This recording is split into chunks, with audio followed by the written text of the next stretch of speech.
সে একটা হাত হযরত ওমরের মাথার উপরে রাখলেন আর একটা হাত বিশ্বনবীর রওজার দিকে ইশারা করে বললেন, ইয়া রাসূলুল্লাহ, হাবিবাল্লাহ, ওগো আল্লাহর নবী, আপনি আমাদের জন্য কত সুন্দর একটা ওমর রেখে গিয়েছেন, কত সুন্দর সেই ইনসাফ সে মদিনাতে কায়েম করেছে।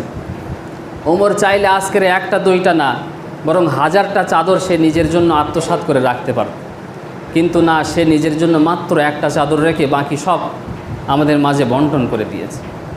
ইয়া রাসূলুল্লাহ, হাবিবাল্লাহ, হুজুর, ওমর যেভাবে ইনসাফ কায়েম করেছে মদিনায়, আমরা মদিনার জনগণ ওমরের উপরে খুশি হয়ে গেছে। ইয়া রাসূলুল্লাহ, আপনিও ওমরের উপরে রাজি হয়ে যান। সুবহানাল্লাহ। তো মদিনার জনগণরা প্রধানমন্ত্রী, রাষ্ট্রপতি, প্রেসিডেন্টের ওপরে খুশি হয়ে গেছে। এমন প্রেসিডেন্ট, এমন একজন প্রাইম মিনিস্টার।